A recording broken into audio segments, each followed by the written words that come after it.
adding dish soap till lumps form. Go in with your hands and start kneading it together. This recipe is so fun and easy to make. It only takes 3 ingredients, which you probably already have at your house. This Play-Doh is perfect for little kids because it doesn't make a mess and it's really fun to mold and make into shapes.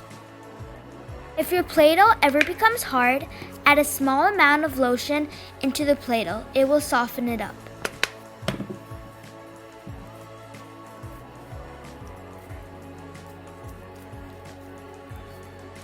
Don't forget to put it in an airtight container or Ziploc bag so the Play-Doh doesn't dry out.